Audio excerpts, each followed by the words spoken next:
Sit on your bed one day and ask yourself, what remarkably stupid things am I doing on a regular basis to absolutely screw up my life?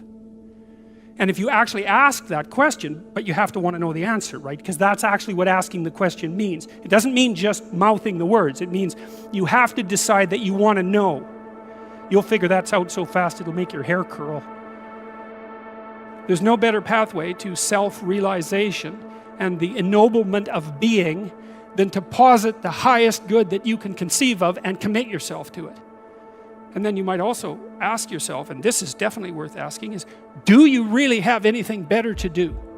And if you don't, well, why would you do anything else? If you orient yourself properly and then pay attention to what you do every day, that works.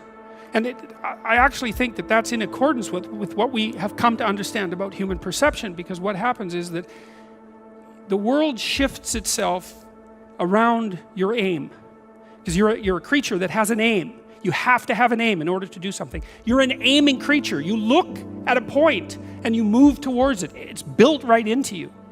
And so you have an aim. Well, let's say your aim is the highest possible aim. Well then, so that sets up the world around you. It organizes all of your perceptions. It organizes what you see and you don't see. It organizes your emotions and your motivations. So you organize yourself around that aim, and then what happens is the day manifests itself as a set of challenges and problems, and if you solve them properly, then you stay on the pathway towards that aim, and you can concentrate on the day, and so that way you get to have your cake and eat it too, because you can point into the distance, the far distance, and you can live in the day. And it seems to me that that makes every moment of the day supercharged with meaning. That's how, because if everything that you're doing every day is related to the highest possible aim that you can conceptualize, well, that's the very definition of the meaning that would sustain you in your life. Well, and then the issue is, well, back to Noah. Well, all hell's about to break loose and chaos is coming. It's like when that's happening in your life, you might want to be doing something that you regard as truly worthwhile, because that's what will keep you afloat when everything is flooded. And you don't want to wait until the flood comes to start doing that, because if your ark's half built and you don't know how to captain it, the probability is very high that you'll drown. Ask and it shall be given you. Seek and ye shall find. Knock and it shall be opened unto you. For everyone that asketh receiveth, and he that seeketh findeth, and to him that knocketh it shall be opened. That sounded pretty optimistic again. But again, I think it's a description of the structure of existential reality, and by which I mean, when I'm in my clinical practice and I observe, and this is also the case with my students, is, let's say, people's lives aren't what they would like them to be. And so then you ask, why? Well, forget about tragedy and catastrophe, because that's self-evident, and we're not going to discuss that. Although the degree to which you bring about your own tragedy is always indeterminate. But I would never say that every terrible thing that is visited on a person is something they deserved. I think that that's a very dangerous presupposition, especially because everyone gets sick and everyone dies.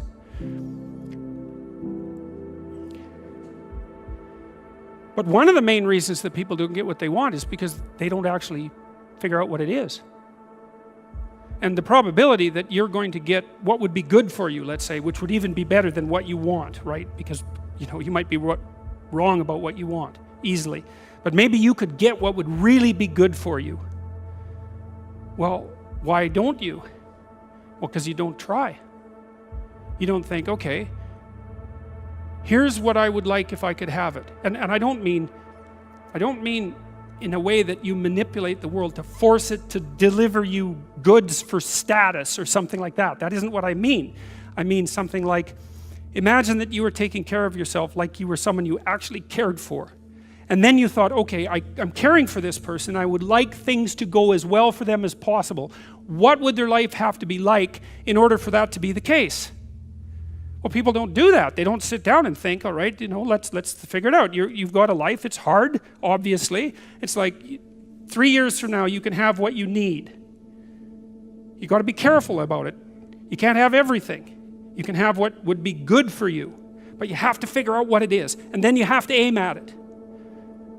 Well, my experience with people has been if they figure out what it is that would be good for them, and then they aim at it, then they get it. And it's strange because it's a strange thing. It's not quite that simple because, you may formulate an idea about what would be good for you, and then you take 10 steps towards that, and you find out that your formulation was a bit off, and so you have to reformulate your goal.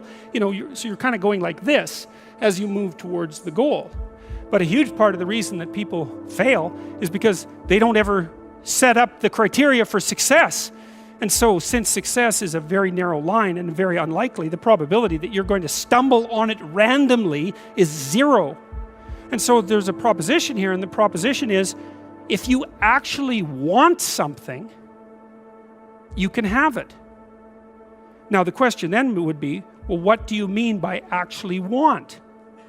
And the answer is that you reorient your life in every possible way to make the probability that that will occur as certain as possible. And that's a sacrificial idea, right? It's like, you don't get everything.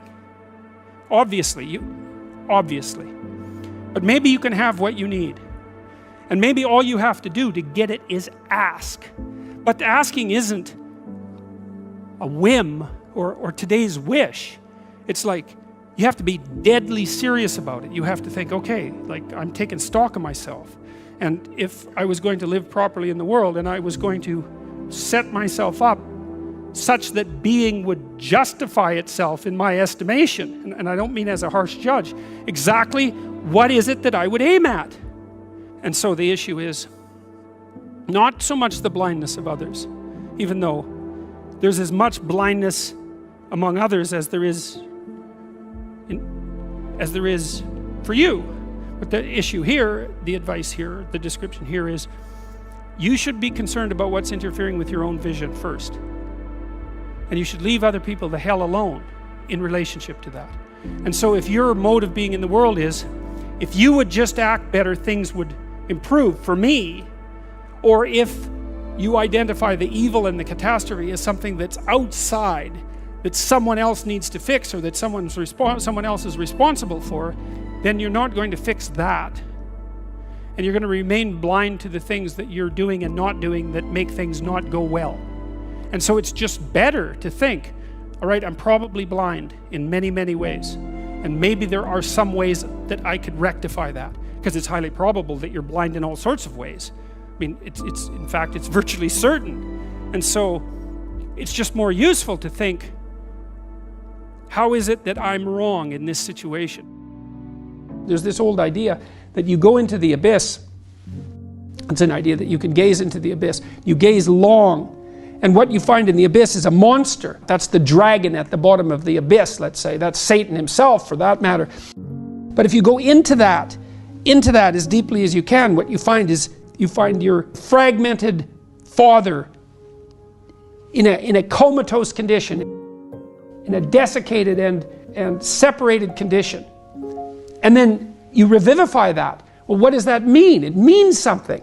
It means that if you look in the darkness, you find the light. That's one thing it means. And that the light really stands out against the darkness, but that the light is to be found in the darkness. So that's a very interesting thing. That's a quest narrative. But it means more than that. It means something fundamental. So we know, for example, that if you take yourself out of your current state of predictability and safety, and you put yourself in a new situation, you'll learn, right? You'll incorporate new information. So that's a cognitive issue. But that isn't all that happens. What happens is that new genes turn on within you and code for the production of new proteins. And that happens neurologically. New parts of you turn on. And so the idea is that if you can move yourself out into the world and push yourself out against a maximum array of challenges, more and more of you turns on. And then the question would be, well, what would you be if all of you that could be turned on was turned on? And the answer would be, you would be the resurrection of the ancestral father. That's what you would be. And so that's why Christ says, I am the way and the truth and the life, and no one comes to the Father except through me. What that means is that if you take on the unbearable burden of being voluntarily, then that transforms you into the ancestral father. And that's true. And so that's unbelievably optimistic. It's so interesting because it's dark beyond belief. Well, the world is characterized by suffering and by malevolence of a depth that's virtually beyond comprehension. But if you choose to comprehend that, what you discover in that is the light that destroys the darkness. And that's really something to discover.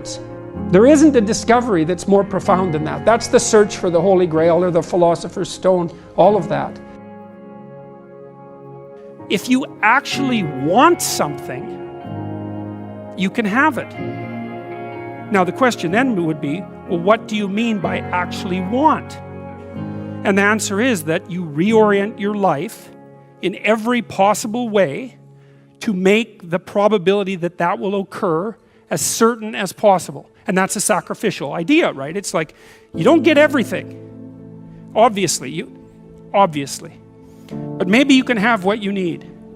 And maybe all you have to do to get it is ask. But the asking isn't a whim or today's wish. It's like, you have to be deadly serious about it. You have to think, okay, like I'm taking stock of myself.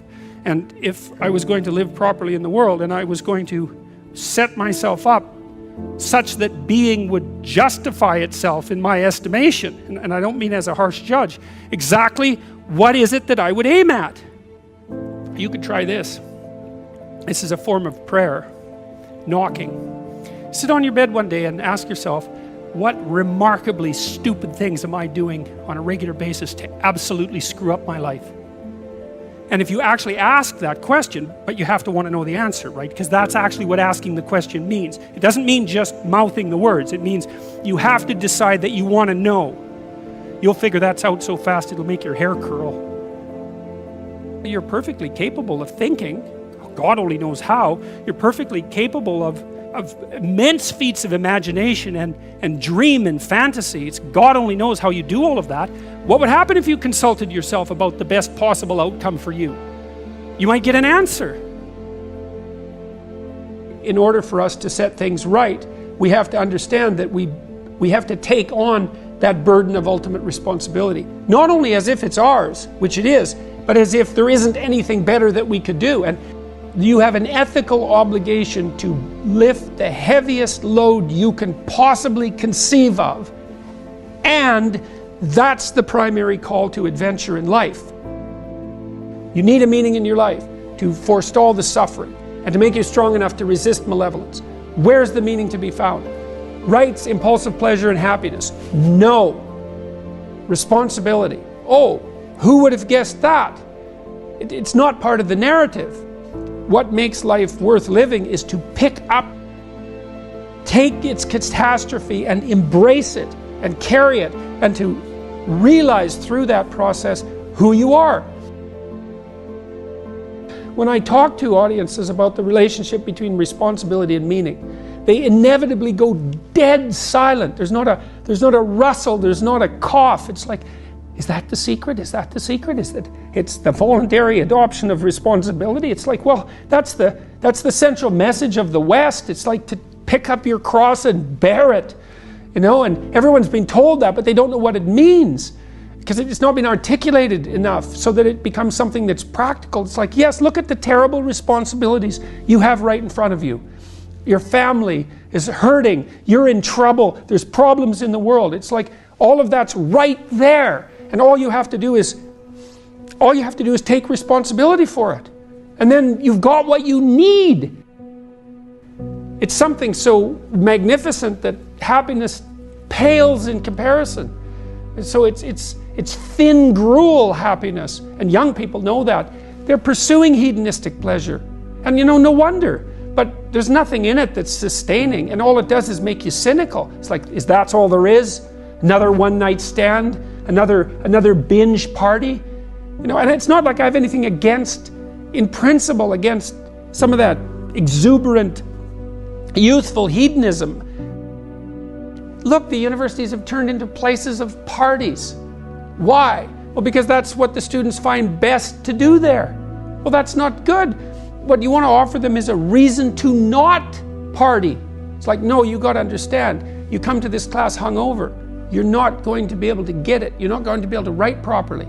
You're going to pay a price for that hedonism. It's like, and the price will be too high for you to bear. It's like, oh, well, enough hedonism for me then. Like, I've got something important to do. That's the way out of that.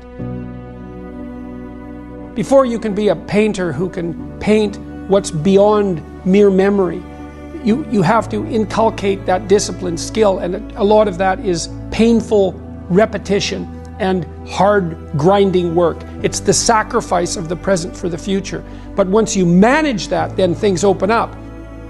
That's why we have disciplines, right? I mean, the words aren't there by accident. You have to narrow yourself first, and then you can broaden outward. And so that's part of the process of maturation. That's part of the sacrifice of childhood. Say, in childhood you're nothing but potential, but it's not realized and you don't know how to realize it. And so then the question is, well, how do you get to a point where you realize the potential? And the answer is, you sacrifice almost all of it to a single direction. And so that's the thing about growing up, is that when you're a teenager and a young adult, you have to sacrifice everything you could have been as a child to be the one thing that you're aiming at. But then that opens up. Aimless is not nothing. Aimless is bad. Nietzsche said if you had a why, you could bear any how. Most people find the meaning in their life through responsibility.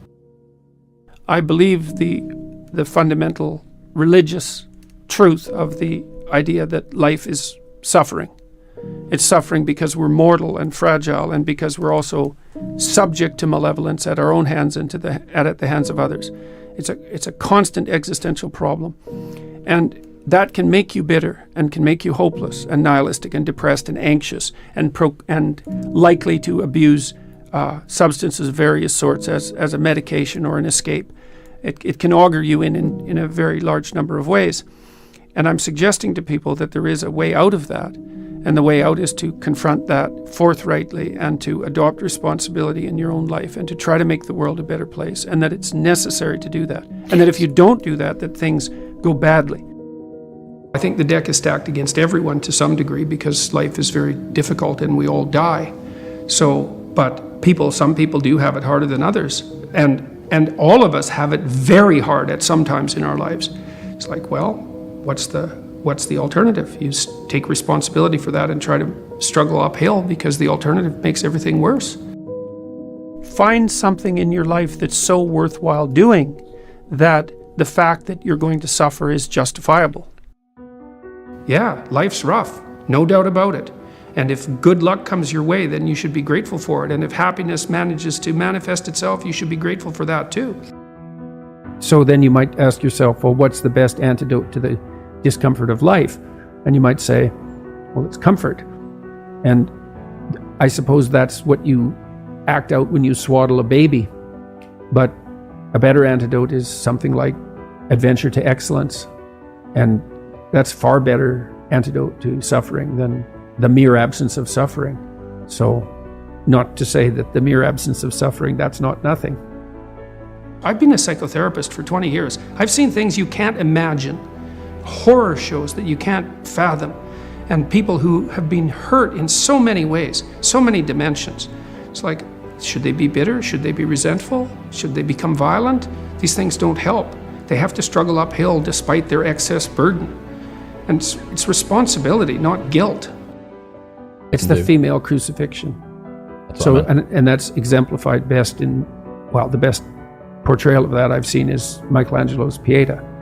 You know, it's a statue of Mary, and she has Christ's body on her, as an adult, on her lap, and he's broken and destroyed, and you know, she's displaying that. And that's the bravery of a mother to allow that to happen, but not only that, to facilitate it. Where you go, kid. Where you go. Well, why? It's dangerous out there. It's like, yeah, no kidding. It's more dangerous here if you stay with me by a lot. So you might lose your body out there in the world, but if you stay here, you lose your soul. You know, I mean, it's a pretty competitive world. There's lots of competition for young men in particular. There's competition for status and limited resources and for the attention of women. And just because you're nice doesn't necessarily mean that you come out particularly well in those competitions. I would like to say that you should all be smarter, but I don't know how you could be smarter. We don't know anything about how to improve intelligence, and I suppose we don't really know anything about how to improve industriousness either, but I can tell you that people who are industrious come up with a strategy for solving the problem that's ahead of them, and then they do whatever they can to stick to the strategy. And so, for example, if you sat down today or tomorrow for a couple of hours, 3 hours, and you filled in a Google Calendar, whatever you happen to use, with a strategy for studying and a list of when all your assignments are due and all of that, and when you're going to sit down and study, then you won't be in a position where you have to cram for 10 hours a day hopelessly right before, you know, an important exam. It's beautifully put that love is the highest ideal to reach for, and truth is... It's handmaiden. I thought about that for a long time, right? This hierarchy of ideal. And the thing about truth, that bitter truth, let's say, that cynical truth, is it can break the shackles of naivety. And actually, a burnt cynicism is a moral improvement over a blind naivety. Even though one is in some ways positive, but only because it's protected. And the other is bitter and dark, but still better. But you're not done at that point, you're just barely started. I think optimally we exist to have something like a playful adventure, right? We're built for an optimal challenge. It's partly why we like to play, because in play you find an optimal challenge. It's almost like the definition of play. And so if you can organize yourself and the world optimally, then you have adventure. And maybe you have the adventure of your life. And if you can do that brilliantly, then you can do it in a spirit of play. That's what you need and want. I saw in endless repetition in my clinical practice and in my own private life, when my eyes were open, the consequences of not saying what was true. It's like whatever hell you might fall into by opening your mouth when you have something to say that isn't popular, it's nothing like the hell that you're going to envelop yourself in if you lose control of your own tongue and mind. And like I said, in my clinical practice, I never saw anyone get away with anything even once. And so all you have in a situation like that is what is the truth. Now, you know, of course, you only have your approximations to the truth, but that's better than nothing. And so you need to be afraid of the right thing, and you should be afraid of contaminating your soul with deceit. That's what you should be afraid of. What happens is, you know, garbage in, garbage out, the old programmer saying goes, and so you'll fill your head with nonsense and no one will call you on it except you, but you can still that voice if you try hard enough. You just wait until you get in real trouble. You know, one day there'll come a point where you have to make a decision. And the decision is the difference between life and death, or worse, between someone else's life and death, or worse, between health and the suffering that's worse than death. And because you've compromised yourself to such a degree, you will not be able to rely on your judgment, and you will make the mistake you shouldn't make. And then you're done. And that will absolutely happen. Yeah, well, I mean, you set what's great against what's tragic. Yeah. I mean, what else could you possibly do? And so then you say, well, how do you find what's great in your own life? And part of that is you watch. It's like, when is it that I'm doing something that alleviates my suffering, right? It's a real, you have to ask that question to yourself honestly. One of the things you have them do is say, well, why don't you just watch for a week? Like, watch yourself like you don't know who you are, and just see when you're not quite as miserable. Yeah. And then let's see if we can figure out what it is about what you're doing in that situation that's lifting the gloom. It's like, okay, there's something in that that's curative, right? And that's something in that that's curative is related to, well, you might say your purpose. It's like maybe part of the reason you're depressed is because you're too isolated. Well, now we can work on that. So let's see if we can increase the amount of time you're spending with your friends by like 20%. Or maybe you need a couple of new friends. Or maybe you need to work on your comic material, you know, because you can set that against the tragedy of life. You said that a harmless man is not a good man. A good man is a very dangerous man who has that under voluntary control. How should people become more dangerous? Becoming more articulate is definitely, I would say, that's the primary array of weapons. So, I mean, physical prowess is something, and it's not nothing, that physical confidence that comes along with that as well. But the same thing replicated at the level of the ability to communicate and to think, that's way broader field of battle and opportunity. You want to take your rightful place in the kingdom? It's like, get your tongue straight, man. Get it under control in the highest possible sense. There's nothing that makes you more formidable than verbal competence, than being able to articulate, be able to think, to marshal your arguments, right? It's a battlefield metaphor. Get everything in order, all your information straight, to marshal your forces.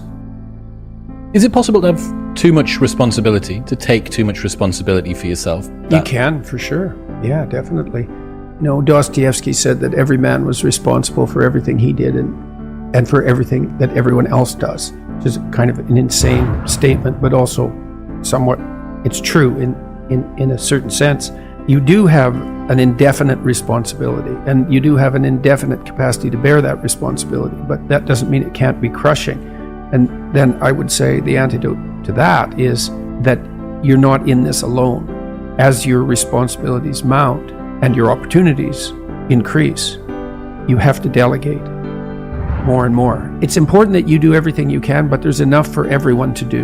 And so you might say, well, the heroic path is one that leads to universal redemption, and that's true. And you might say, well, that's all on you. It's like, it is in a sense, but then the problem that you just described, it can be unsustainable, right? You can torture yourself for not doing it well enough. And it is up to you, but it's not up to you alone. It's not up to you alone. So you delegate, and you help build people around you so that they're all working in the same direction. It's an effort multiplier in any case. And you make sure that they get credit. Credit's good enough. It's not exactly right. The rewards are in accordance with their efforts, and you can distribute that.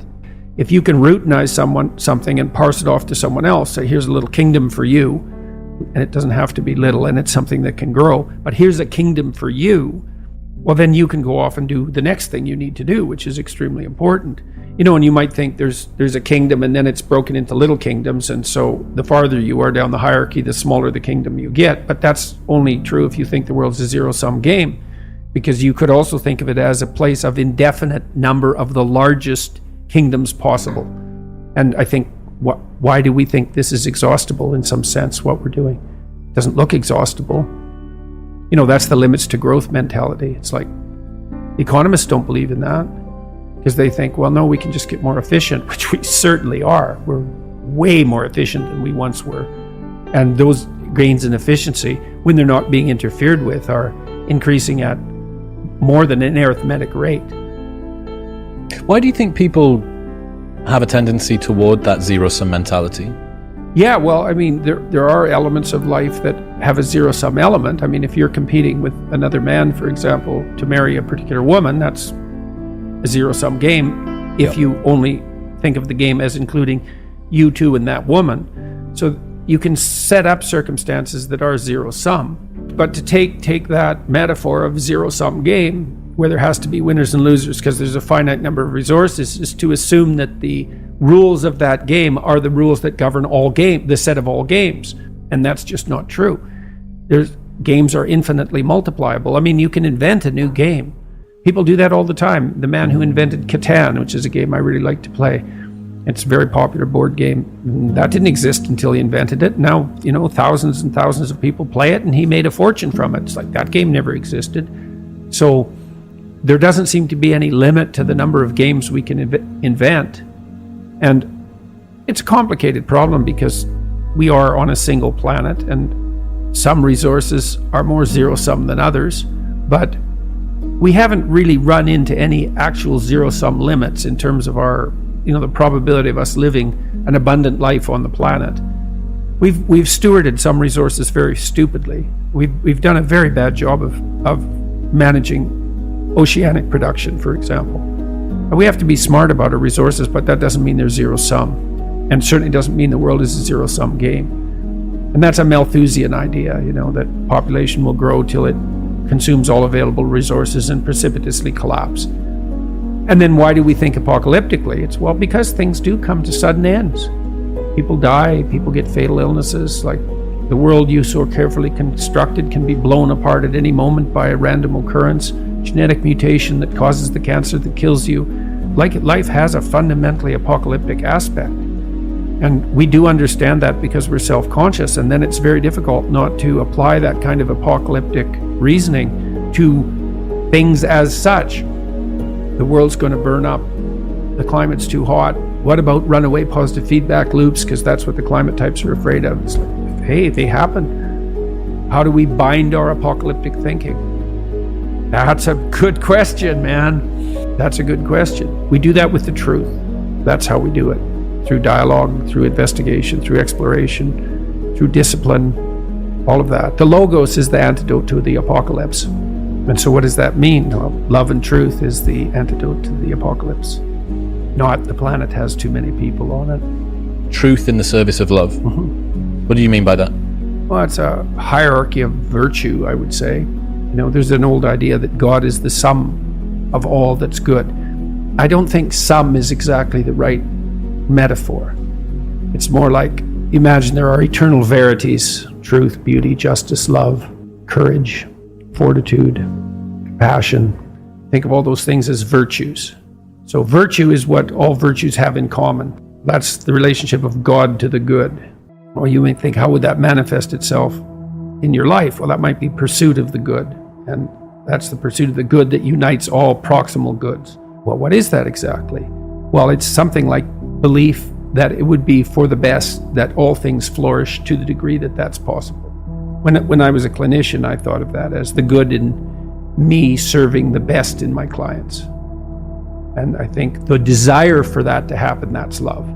So that's the desire for, you say, well, you take a human, bent, broken, miserable, malevolent, hurt, corrupt, weak, frustrating, disappointing, all of those things that we can lay on ourselves because of our inadequacies. It's like, it's easy to dismiss that. And part of that dismissal is what drives the notion that the planet has too many people on it and that we're a cancer on the face of the earth. It's like, it's not easy to love that. But what do you want? You want the broken people to rise up out of their brokenness rather than despise them for it. And then you orient yourself towards that and try to pull that out of people and yourself. Keep facing challenges voluntarily. Pay attention at a rate that works for you. Develop your competence. That actually stabilizes the environment around you, so it actually is less predictable and less threatening. Plus you accrue that evidence and you get the social support for doing so. That's your best pathway forward. If you do what it is that you're called upon to do, which is to lift your eyes up above the mundane, daily, selfish, impulsive issues that might beset you and attempt to enter into a contractual relationship with that which you might hold in the highest regard, whatever that might be, to aim high and to make that important above all else in your life, that fortifies you against the vicissitudes of existence like nothing else can. And I truly believe that that's the most practical advice that you could possibly receive. The way that you fortify your faith in life is to assume the best, something like that, and then to act courageously in relationship to that. And that's tantamount to expressing your faith in the highest possible good. It's tantamount to expressing your faith in God. And it's not a matter of stating, well, I believe in the existence of a transcendent deity, because in some sense, who cares what you believe? I mean, you might and all that, but that's not the issue. It's not the issue. The issue, it seems to me, is how you act. The issue is not what you believe as if it's a set of facts, but how you conduct yourself in the world. The purpose of thinking is to let your thoughts die instead of you. It's a brilliant notion, and so the idea is something like, you can conjure up a representation of yourself. You can conjure up a variety of potential representations of yourself in the future. You can lay out how those future representations of yourself are likely to prevail or fail. You can cull the potential yous in the future that will fail, and then you can embody the ones that will succeed. You do that well simultaneously, conjuring up a representation of your current state and determining for yourself, because of your undue suffering, which elements of your pathetic being need to be given up so that you can move forward into that future.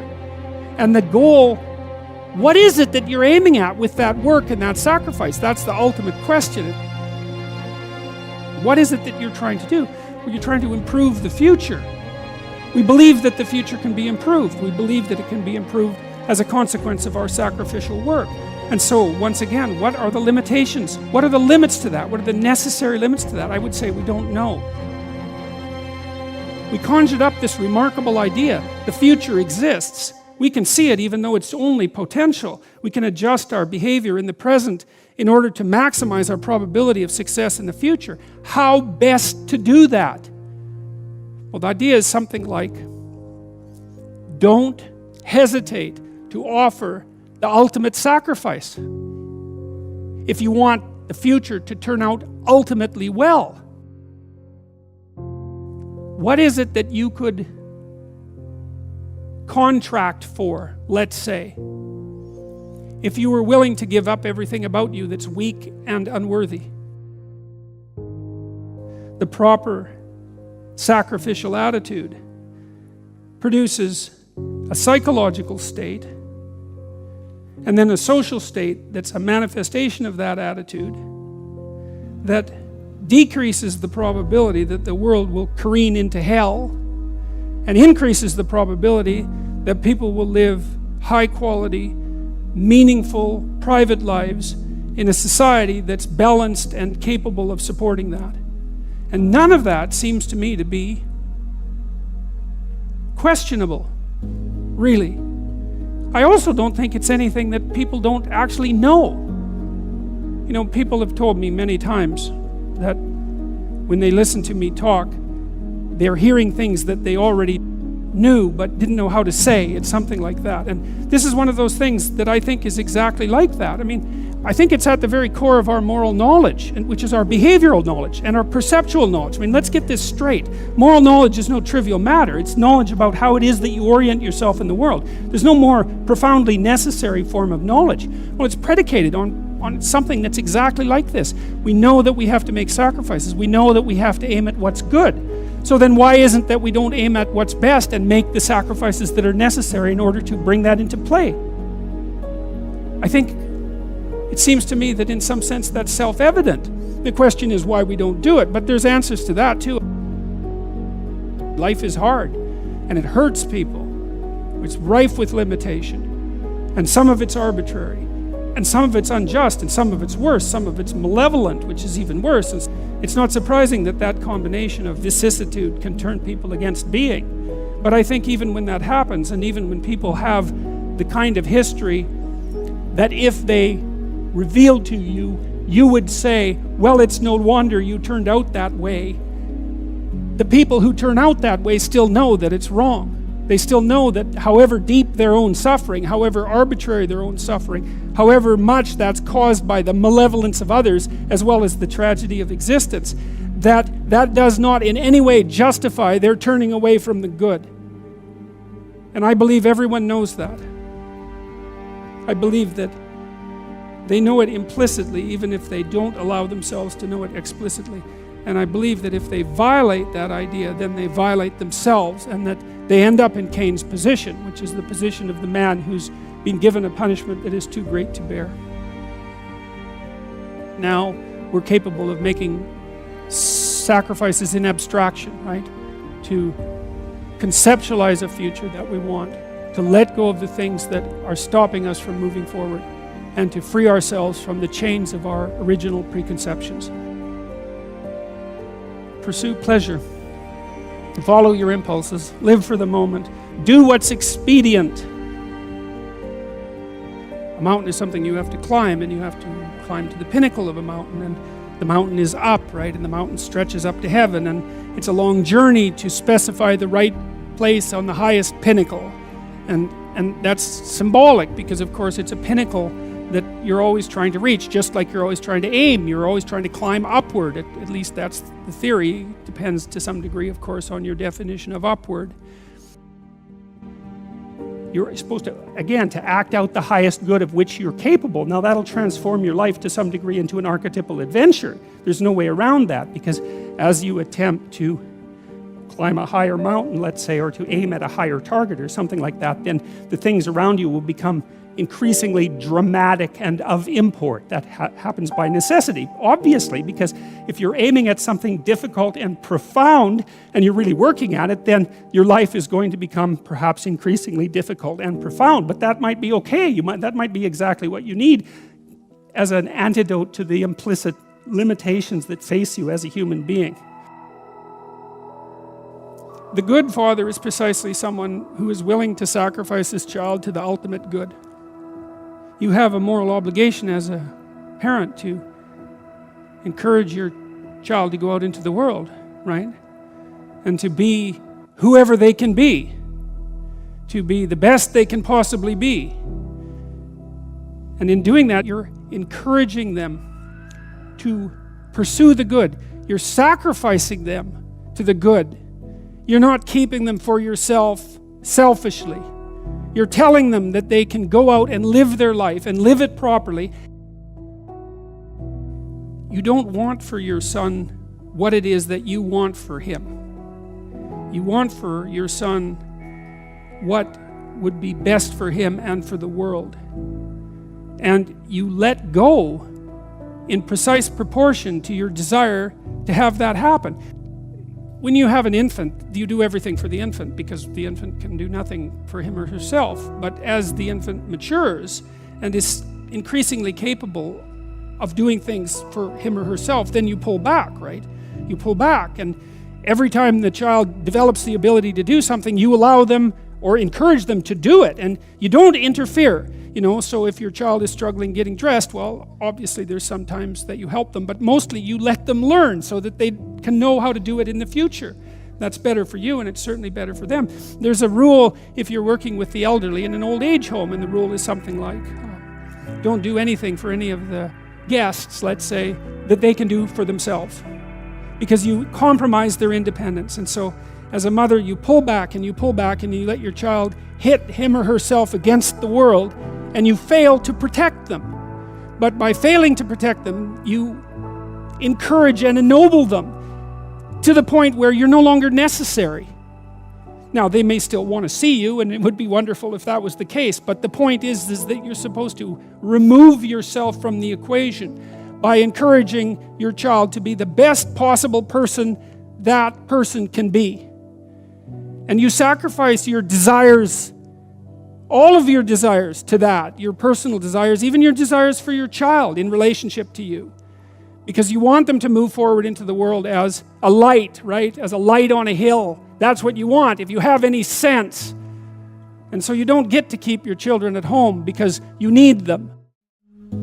If you don't know what you're doing, you don't know where you are, and you don't know where you're going. And if you're in a place where you don't know where you are or where you're going, you're in danger. Because that's unmapped territory, and God only knows what lurks in unmapped territory. If you're so confused and disoriented that you don't know where you are or where you're going, there are predators of the spirit who are much worse than snakes that are waiting for you. And the probability that you'll move from aimless, hopeless, joyless anxiety to nihilism, corrosive bitterness, and genocidal fantasy in the fundamental extreme is very high. It's like, well, I just want to be happy. It's a slogan. It's the most common slogan of our time, I would say, and it's such a preposterous slogan. It's like, what do you mean just? You just want to be happy. That's all. That's all you want. That absolute impossibility. You want bliss unending, no matter what you do, and that's all you want. It's not exactly a small ask, let's say, because it's the same thing as asking to dwell permanently in paradise. It's something like that. And then it also isn't true. That isn't what you want. If you do careful analysis of what people mean when they say they just want to be happy, what they mean is they don't want to suffer stupidly. We're much more concerned with not experiencing an excess of negative emotion than we are with experiencing a surfeit of positive pleasure. So first of all, we don't mean we just want to be happy. We mean, please don't make us too miserable. And fair enough, that's reasonable. But then even on the happiness front, even on the absence of misery front, that's not true. It's like it isn't obvious at all that we want happiness.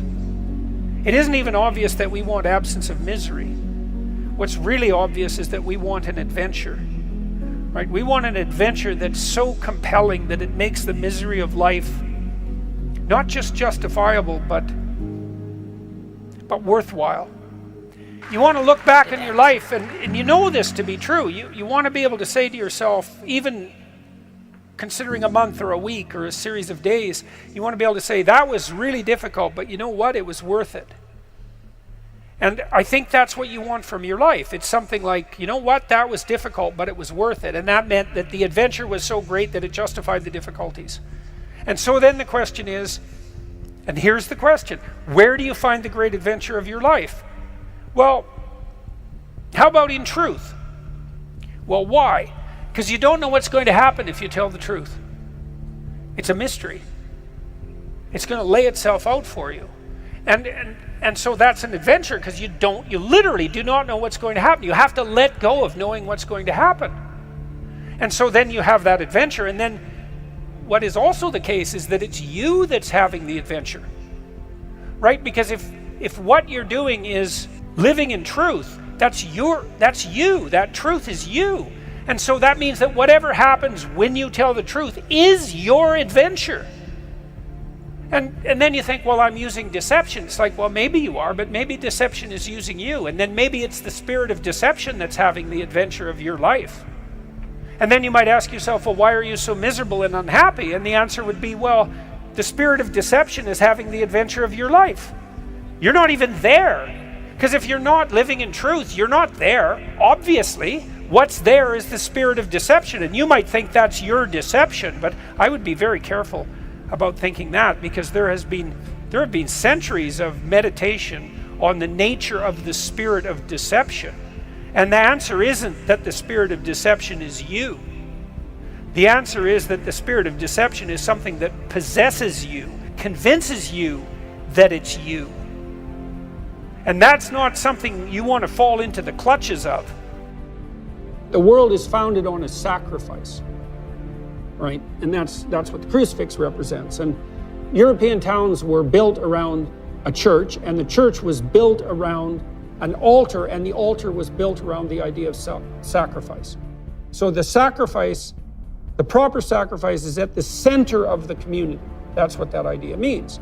Now you might ask, well, what's the proper sacrifice? And the answer is something like the voluntary willingness to bear your cross. And then you might say, well, what is your cross? And the answer to that is, well, that's the catastrophe of your life, right? That's the fact you'll be betrayed, the fact that you're going to die, the fact that you're going to be in pain, the fact that your loved ones will see you suffer, the fact that the mob will come after you, the fact that criminals might be preferred to you, etc. It's all the potential catastrophes of your life. And then the sacrifice is the idea that you have to let your, what would you say? You have to let your narrow ego go enough so that you pick all that up voluntarily, all of that. And then that transforms it. And I think that's literally true. I think that's what all the psychological evidence points to, is that if you adopt a stance of voluntary challenge, even in relationship to tragedy and malevolence, that's the pathway to transcendence. Do you have something to say that you're not saying?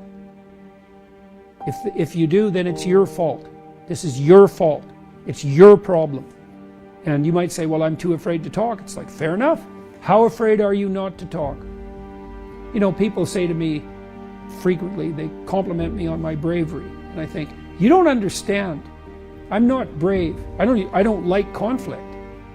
I'm way more afraid of losing control of my tongue than I am of the consequences of saying what I have to say. Because I know what happens when we allow other people to control our tongues. It's not good. It's not good. It's hell itself. And so, of course, it's troublesome to suffer the slings and arrows of outrageous fortune when you say what you have to say. It's like, that's fine. Try not saying what you have to say. Well, that'll be okay in the moment. It's like, yeah, in the moment. But unfortunately, your whole life isn't in the moment. Practice in developing the capacity for skilled movement forward in a manner that simultaneously encourages the others that you're cooperating with to do precisely the same thing. And that's not some arbitrary ethos. It's not arbitrary, because if that doesn't happen, then nothing flourishes. And if it does happen, then everything flourishes. It's also not relativistic in some sense, because you have to do that no matter what you're doing. No matter what it is that you're doing, if you do that well, you're doing whatever it is you're doing well. In fact, that's really in some sense how you would define well. If you give up enough psychologically, you'll cut your losses in actuality. And of course, that's sort of what thought's for, is right, so that you can get yourself straight. You can give it up in abstraction, so you don't act out the pathology, and then nothing dies in actuality. But that still means you have something to give up. You want to initiate a process of active engagement with the dragon that burned you, fundamentally. The psychophysiological pattern of active engagement is the opposite to the psychophysiological pattern of involuntary stress. And so if you can practice embodying that voluntary confrontation, then that stance can come to dominate. And that's the stance you want to dominate, because that moves you forward voluntarily into the world. And that, in all probability, that will work. I want to be free to do what I want. Okay, well, hang on a sec. Which I are you talking about there? Are you talking about the mature I that sees next week and next month and next year and 10 years out, and that takes the community into account? Or are you talking about the impulsive, hedonistic, self-serving, narrow I that just wants exactly what it wants right now? And what makes you think that when you make a case for that hedonism, that you're not just falling under the sway of an impulsive, short-sighted demon, so to speak? If you look at music, for example, music operates by very sophisticated rules. And so it's ordered and constrained. But out of that system of rules comes an almost infinite array of possibility. And so, we have this sense, I think it derives from Rousseau, that any constraint of order is a limit on freedom, when what we should be hypothesizing is that with the optimal set of principles, you get the maximally desirable freedom. And it's not freedom from everything, and it's not freedom to do anything. It's certainly not a narrow hedonistic freedom, because that backfires on you like the next day. This is, I think, why people are so obsessed in some sense with the search for fundamental meaning. This is a good story. So you can imagine two people laying bricks. They're building a gigantic wall, and the one person thinks, oh my God, this wall is going to take 100,000 bricks. I'm laying one at a time, and I'm wasting my life away trivially adding to this gigantic brick wall. And what am I doing? This is absolutely miserable, brick by brick. And the other person thinks, in 300 years, this is going to be a cathedral. And so the person in the second state is doing exactly the same thing at a local level, laying bricks, but each brick is related to a very high goal. And that means the reward that's attendant upon the laying of the brick is proportional to the goal of the entire behavioral process. So if you're aimless and goalless, then you can't elicit any positive emotion. And if your goals are fragmented, which is also what happens if you're aimless or your goals lack unity, if your goals are fragmented, then no given behavioral manifestation can elicit any dopaminergic reward, because it's not a step forward to anything desirable. One of the things, I did write about this in my first book, particularly about putting your house in perfect order. It's like, well, if you're lost, one of the things you can do is look around and see what direction you could take locally. Fix something. Find something that you could do that would make things better, that you would do. And there's a humility in that too, because especially if you're in a low energy state, it's like, oh my God, you know, I don't have enough energy to make dinner. It's like, do you have enough energy to put a fork on the table? And sometimes people are so depressed that that's really all they can do. Can you take a small step forward, no matter how small that is? Implement a micro routine, even something like washing a cup and putting it back in the shelf. And you know that's a good thing because you have a shelf and there's cups on it. You've already decided that's an appropriate way to live, is to have your coffee cups on a shelf. If you go ahead with cleaning out the cup and putting it on the shelf, then you've taken steps towards a valuable micro goal. You get a dopamine kick from that. That transforms itself into adrenaline and energizes you. In part, what the dopamine system is doing. So imagine that the purpose of the dopamine system is to elicit a satiating reward, fundamentally. But then the satiating reward is something that has to be approached in steps. And so in order to maintain the motivation necessary to approach the satiating reward, you have to mark each of the steps with a marker of pleasure. Small things are not small. You might have the cognitive appraisal that doing something local, like cleaning up your room, is small, but it's not obvious at all that that's the case. It's not that trivial to put your immediate surroundings in order. And it can easily be the stepping stone to putting things in order on a broader scale. In fact, it's probably the necessary stepping stone to do that. You can pat yourself on the back, especially if you're depressed, a little harder than you might otherwise by saying, you say, well, this is trivial, but I did it. It's like, no, if you're moving ahead, that's not small. You just keep doing that, and you're going to get out of this paralyzed or retreat mode. If you're in the zone of proximal development, you're pushing your skill development one increment forward. And it's one that you can actually manage. Imagine that you have someone who's habitually avoidant. And maybe they're avoidant because when they become possessed by negative emotion, they become hyper aware of their internal state and they feel the panic. And so then they freeze or retreat. And they do that constantly. And then they're in this terrible negative emotional state all the time because every time they see a stimulus that's associated with retreat, they get gripped by these interoceptive sensations. And so you say to them, well, we're going to reverse that. Instead of you being gripped by that, you're going to expose yourself to that voluntarily. See, if you do that repeatedly with people, not only do they stop being afraid of the things that you're showing them, that you're exposing them to, but they become more likely to approach other things they're afraid of, far more likely. In fact, it doesn't exactly look like people get less afraid at all. It looks like what happens is they learn to get braver.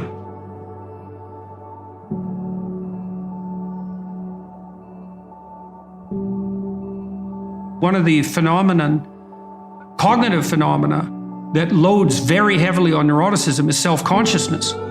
And so when you fall into anxiety, then there is this internal obsessiveness, which has to do with the panoply of sins in some sense. Which parts of me are malfunctioning and need to be eradicated? And one of the things I used to do with my socially anxious clients, so they would go into a social situation, often with eyes downcast, by the way, and they would be so intensely concentrating on their own internal sensations that they would fail to make eye contact with anybody they were talking to. And then they would be awkward because they weren't reading the cues they could have read if they would have only looked. And then the conversation would become disjointed. And then they would get anxious and fall into themselves. And so one of the things that I taught them to do wasn't to try to calm themselves down, but to try to calm the other person down. So when you go into a social situation, pay more attention to the other person. Like just focus your attention outward. And if the person had any social skill, sometimes I had clients who had no social skills. And so they were anxious socially because they actually didn't know how to behave socially. So then you had to teach them the social skills. But some of them had the skills but wouldn't activate them because they were so neurotically obsessed with their own inadequacy that they failed to attend to the cues that would elicit the proper responses. And all they had to learn to do was watch. And then they would automatically respond because they knew how to have a conversation.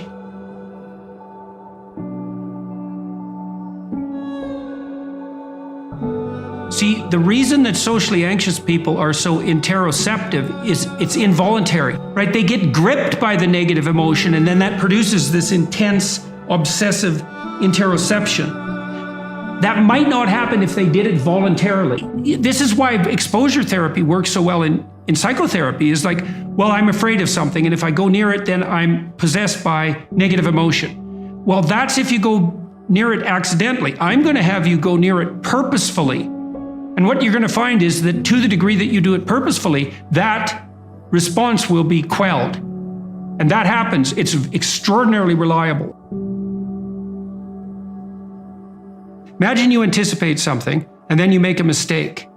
Now the question then becomes, how significant is the mistake?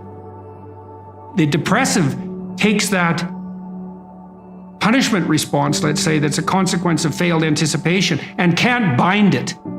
It just takes out all of their potential future selves. And so then they're in a depressive pit. That's too much learning from failure. That binding problem is really tricky. One of the rules of thumb for that that's extremely useful, that's socially instantiated, is innocent until proven guilty.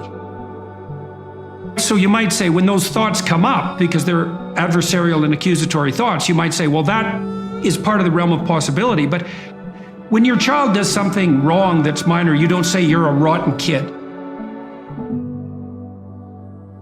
You bind it. You say, look, kid, here's a bunch of things you're doing right. But in this particular example, specific situation, here's the minimal thing you did incorrectly and how to alter it. And it's a really good habit of mind to address towards yourself as well as to other people, which is to say, well, what's the minimum crime that I'm responsible for in this moment? And that's part of this miracle of the presumption of innocence, and especially without proof. A lot of what I did in my clinical practice to people who had a depressive temperament was help them make a case for themselves. It's like, well, maybe you're as bad as you think you might be, but maybe not. Let's take the contrary argument and only narrow the repair to the absolute minimum that needs to be manifested. Sometimes when you make one little mistake, it is actually an indicator of a flaw in your character. But most of the time it isn't. And it certainly can't be responded to that all the time, because then you'd never be able to make a mistake without wiping yourself completely out. You want to make it as local and precise as you possibly can.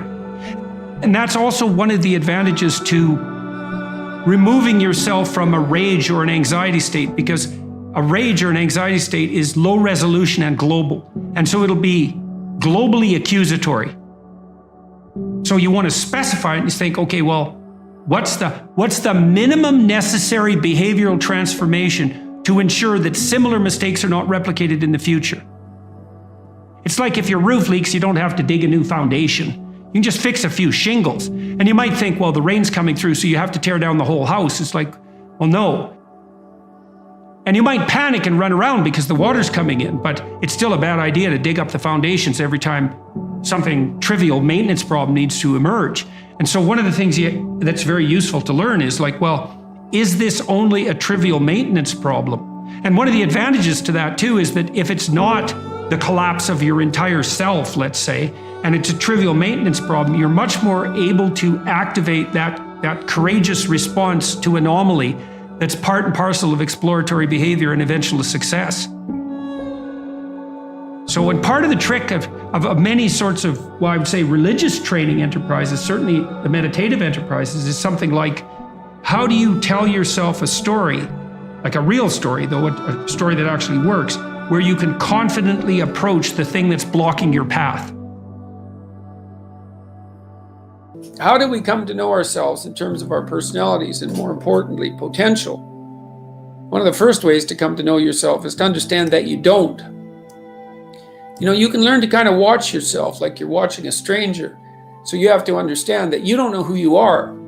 And that's not easy to understand because you think you know. But then, you know, you remember you can't control yourself very well. You're not very disciplined. You're full of flaws. Maybe you don't know yourself as well as you think. But it's hard to get low enough to understand how deeply it is the case that you are ignorant about who you are. Now, there's an upside to that too, which also is that you're also ignorant about who you could be. And so the discovery of that, you know, is some reward for the horror of determining who you actually are. Then you watch yourself. You watch yourself like you're watching a stranger. You watch what you say and you listen. And you think, well, what sort of person would say that? And how am I reacting emotionally when I'm communicating in that manner? You know, is that making me feel stronger, weaker? Is it filling me with shame? Is it helping my confidence? Am I laying out a lie? Am I deceiving myself and other people? Am I adopting this personality at parties that is designed to impress and to amuse, and it comes across as nothing but like self-centered narcissism? What are my dark fantasies? What are my aggressive fantasies? What is it that I'm willing to do? What am I interested in so that I'll spontaneously pursue it? What do I procrastinate about and why? What am I unwilling to do? What do I think is good?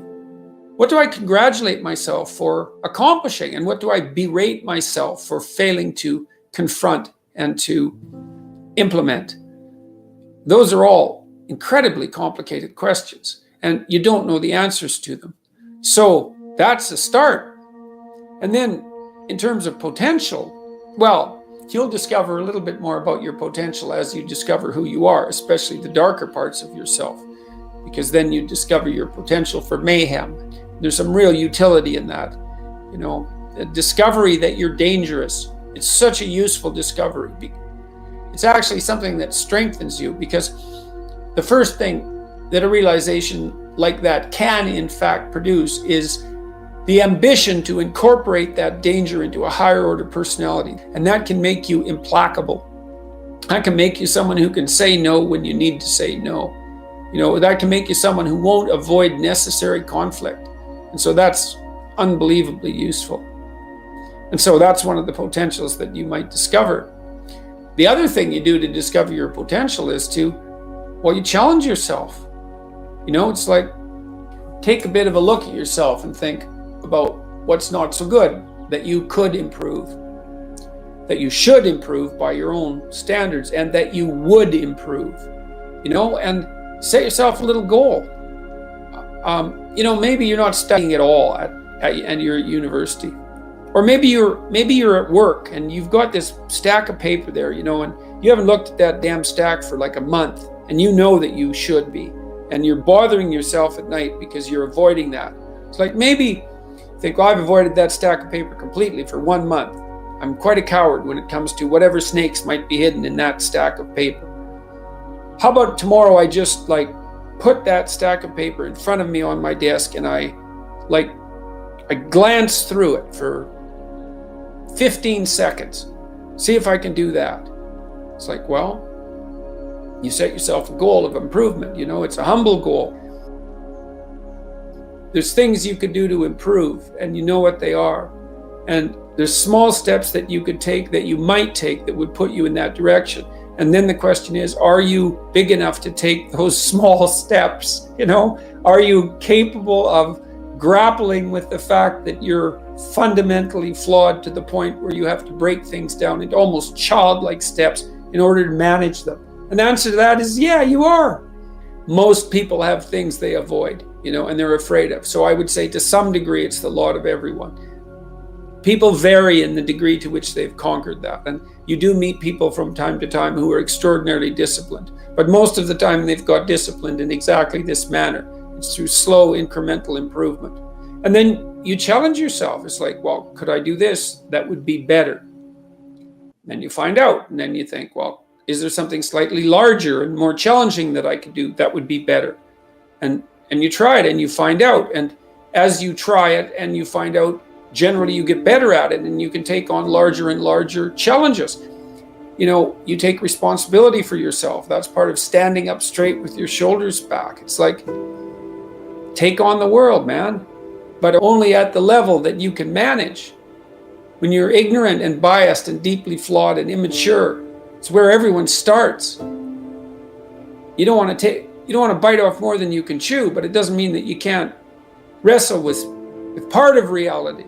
You know, some part that's small enough so that you have a good shot at victory. And then you attain victory over some small part of the chaos. And then you're the person who's victorious over chaos. You're just a beginner, but that's who you are. And then maybe you can get unbelievably good at that. And you do that by challenging yourself humbly at the level that you're able to function. It's easier to understand if you think about a child that you're trying to rear properly, and you want to make that child, help that child reveal their highest potential, whatever that is, whatever that means. And what you do is you don't set them a series of impossible tasks in the hope of undermining their self-confidence. You form a relationship with them that is predicated on your interest in their highest mode of being. And then you offer them challenges that are precisely optimized to their ability, right? So they can do them, but they have to stretch. The two elements of their ability would be what they can do and how much they're capable of transforming what they can do. And an optimal challenge stretches you to the end of what you can do and then into the domain of how you can transform. You have to be humble and wise enough to understand that you might have to aim pretty damn low, especially in those places where you're not functioning well. And it might be so embarrassing that you can't bring yourself to fathom that that's actually who you are. You need the loss of that arrogant ego because it's precisely what's interfering with your movement forward. You know, it's part of the adversarial process, mythologically speaking, that stops moral progress. You're too proud of who you think you are to notice what you're like so that you could change properly. You don't want to sacrifice that part of yourself. It's probably associated with some delusion that helps you maintain a positive, although very fragile self-image, in the absence of genuine effort. It's not to be recommended. So you know yourself by watching and paying attention. It's not thinking exactly. It's not imagination. It's watching like you're a snake. Because a snake watches like cold-bloodedly with no emotional reaction just to see what's there. It doesn't allow what is wanted or desired to interfere with what is observed. So you watch yourself like that, as if you don't know who you are. Well, that's the beginning. And then you challenge yourself continually to see how far past yesterday you can push today and tomorrow, and to continually experiment with expanding the domains not only of your competence but of your ability to increase that competence. The upper limit to that is proportional to the moral effort that you put into it. The more that's guided by the highest of all possible visions, right? The alliance with the highest of all possible conceivable good. The more it's accompanied by truth in speech and action, the more you will develop your potential. And I believe that potential to be as unlimited in the upward direction, more unlimited in the upward direction than it is unlimited in the direction that brings people to the political and social hells that so often characterize the world that we inhabit. And so you also, I suppose, have to be willing to undertake that as an adventure, because it's a hell of a thing to bear that kind of responsibility. It takes a person out of the ordinary. It takes them out of themselves. But there's deep meaning to be had in it, and there isn't anything better that you can do. Everyone in their right mind knows that there's a million ways of doing things wrong, and one way, if you're lucky, to do things right. And so the notion that it's a very, very narrow pathway that you tread upon if you're doing things right, that's wisdom. That's the line between chaos and order that you're supposed to be on constantly, right? It's a very, very thin line, because if you're a little bit too far in one direction, then it's too much chaos, and if you're a little too far in the other direction, then it's too much order. And both of those aren't good. The balance has to be exactly right. And you can feel that, and I truly believe you can feel that, and I think it's your deepest instinct. It's your deepest instinct, and I mean that biologically. I don't mean that metaphorically. I think that your psyche is arranged to exist in a cosmos that's composed of chaos and order. I think that's why you have the hemispheric structure that you have. And then when you feel as if you're meaningfully engaged in the world, when the terror of your mortality strips away and you're engaged, and it's timeless. That's the deepest instinct you have telling you that you're in the right place at the right time. And then what you do is practice being there. Practice being there. And that's that narrow spot that's so difficult to find. You wander around it. Maybe if you're lucky, you can watch. You can watch. This is an experiment. Watch yourself for 2 weeks. Like you don't know who you are, because you don't. So watch yourself for 2 weeks and notice there's going to be times when things are proper. They're arrayed properly for you. It's not easy to notice, because when they're arrayed like that, you're so engaged, you don't exactly notice, But you'll see, oh, I'm in the right place. It's like, okay, how'd I get here? What am I doing right? How is it that this could happen more often? I'd like this to happen more often. How would I have to conduct myself in order for that to happen more often? And then you practice that, and then maybe instead of 10 minutes a month or 10 minutes a week, it's like 15 minutes a day, and then it's half an hour a day, and then it's an hour a day, and then it's 4 hours a day. And maybe if you're extraordinarily careful, then you get to a point where you're like that a good proportion of the time.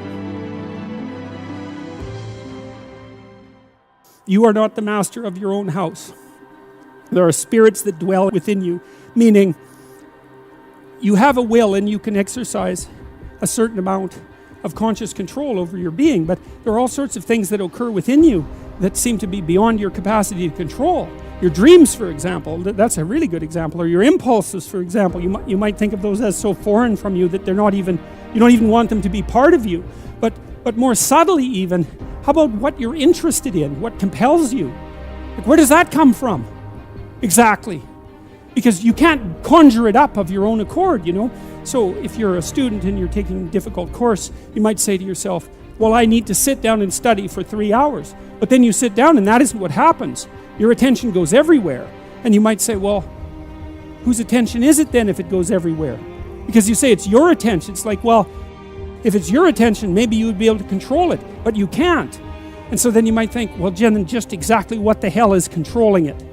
And you might say, well, it's random. Well, it better not be random.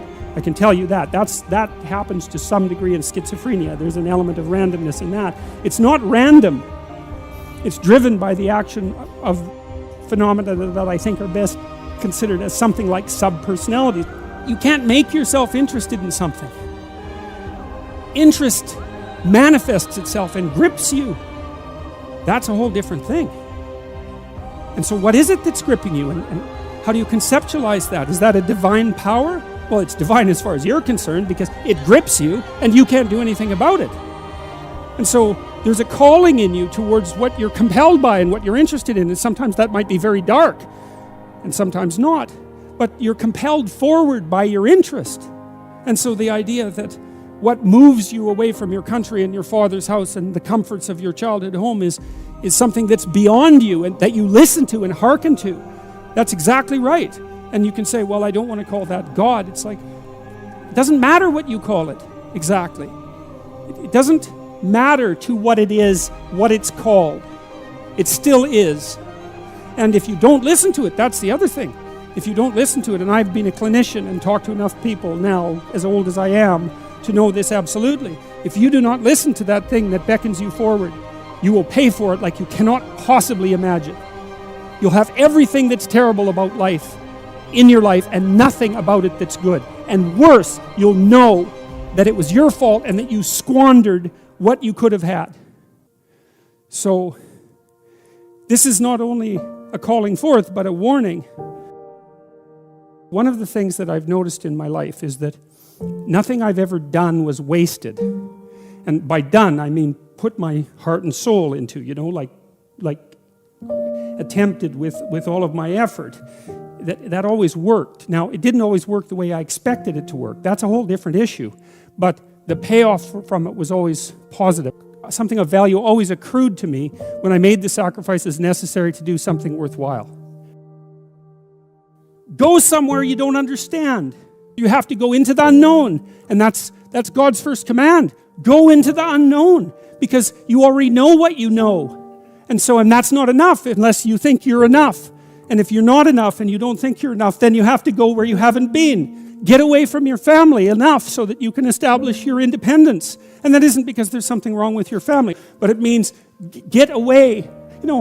I talk to people very frequently whose families have provided them with too much protection, and they know it themselves, and that means they're deprived of necessity.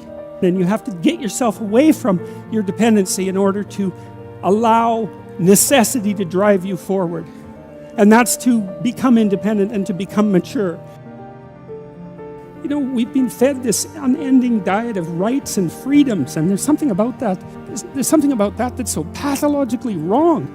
And people are starving for the antidote, and the antidote is truth and responsibility, right? And it isn't because that's what you should do, and some I know better or someone knows better for you what you should do sense. It's that's the secret to a meaningful life, and without a meaningful life, then all you have is suffering and nihilism and despair and all of that, and self-contempt, and that's not good. And it's necessary for men to stand up and take responsibility.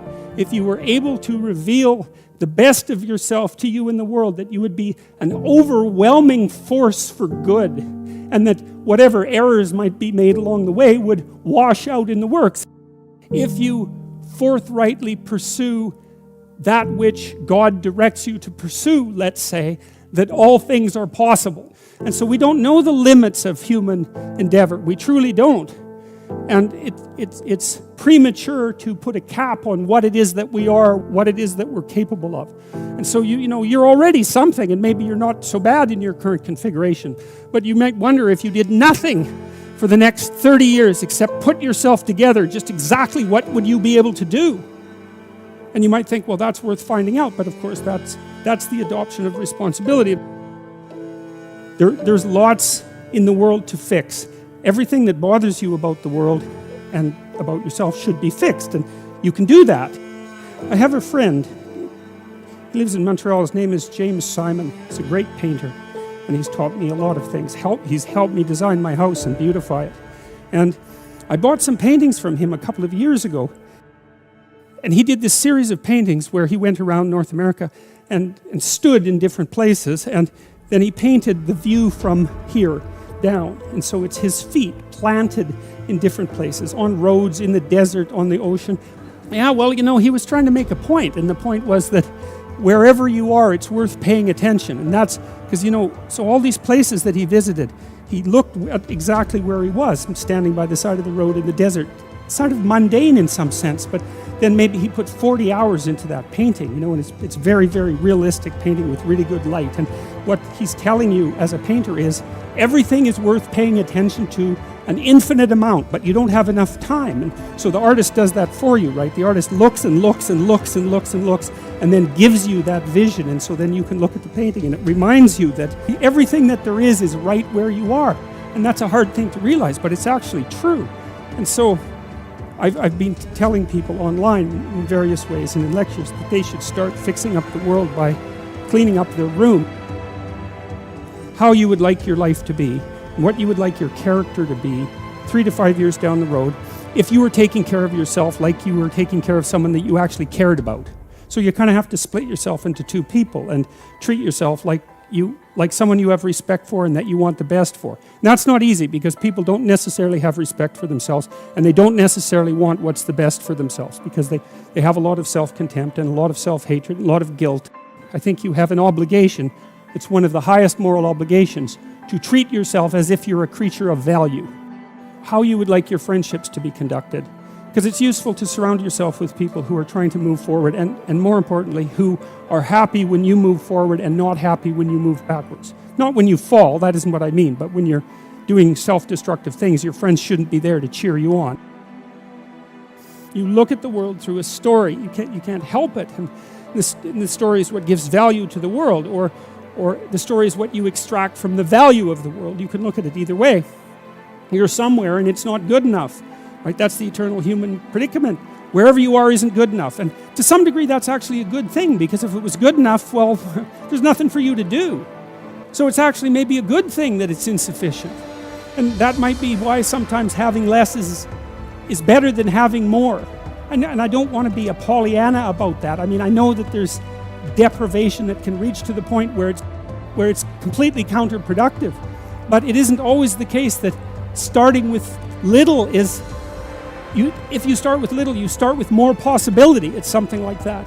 So you move always from what's unbearable about the present to some better future, right? And if you don't have that, then you have nothing but threat and negative emotion. You have no positive emotion, because the positive emotion is generated in the conception of the better future and then the evidence that you generate yourself that you're moving towards it. That's where the positive and fulfilling meaning of life comes. So you want to set up this structure properly. It's very, very important. And so what it means is that you want to be going somewhere that's good enough so that the going is worth the while. And you can ask yourself that. And well, we know what's wrong with life. It's rife with suffering and insufficiency and deception and evil. It's all of that, obviously. Okay, what would make the journey worthwhile? Well, you can ask yourself that. It's like, all right, in order to bear up under this load, what is it that I would need to be striving to attain? And if you ask yourself that, that's to knock and the door will open. That's what that means. If you ask yourself that, then you will find an answer and you'll shrink away from it. You'll think, well, there's no way I could do that. It's like, well, you don't know what you could do. You don't know what's possible. And you're not as much as you could be. And so God only knows what you could do and have and give if you sacrificed everything to it. You have to sacrifice that which is most valuable to you currently that's stopping you. And God only knows what that is. It's certainly the worst of you. It's certainly that. And God only knows to what degree you're in love with the worst of you. The idea that what you should do if you're feeling resentful about the nature of being or suffering too much for your own life, let's say, is straighten the damn thing out. Like seriously, try it for a year even. Try it for a week. Try not doing the things you know you shouldn't do. Try not saying the things you know to be false. And just watch what happens. You might as well give it a shot, right? Because you say, well, I'm all in for a year. I'm going to do things right. And then I'll just stand back and I kind of watch how things unfold. And maybe I'll reconsider at the end of that year. It's like, try it. Try it. I mean, I would say I've had thousands of letters now from people who are saying, hey, I tried that, and hey, it worked. I read this great line in a T.S. Eliot play called The Cocktail Party. And in it, this woman comes up to a psychiatrist and she says, I'm having a really rough time of it. I'm suffering badly. My life is not going well. And then she says, I hope that there's something wrong with me. And the psychiatrist says, well, what the hell do you mean by that? And she says, well, here's how I look at it. There's either something wrong with the world, and I'm just in it, and that's how it is. And then, what am I going to do about that? Because it's the whole world. Or maybe I could be fortunate, and there's something wrong with me that's causing all this unnecessary suffering. And if I could just set it right. I could learn, and I could set it right. And so, I've been thinking about that for a very long time, and I think, well, if your life isn't going the way it is, you can find someone else to blame, which is pretty convenient for you and also relatively easy, or you could think, okay, I don't like life. I don't like the way my life is unfolding. Maybe I don't like life in general because it's tragic and tainted with evil. How do I know if my judgment is accurate? And the question is, well, have I really done everything I possibly could to set my life straight? Because maybe I shouldn't be judging its quality or the quality of life itself or being itself for that matter if I haven't done everything I possibly could to set my life straight. Well, so there's a task. The humility element is, it took me a long time to understand why there's religious injunctions supporting humility.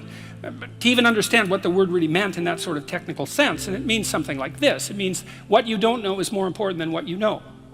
Then what you don't know can start to be your friend, you see. People are very defensive about what they know. But the thing is, you don't know enough. And you can tell you don't know enough because your life is not what it could be, and neither is the life of the people around you. You just don't know enough.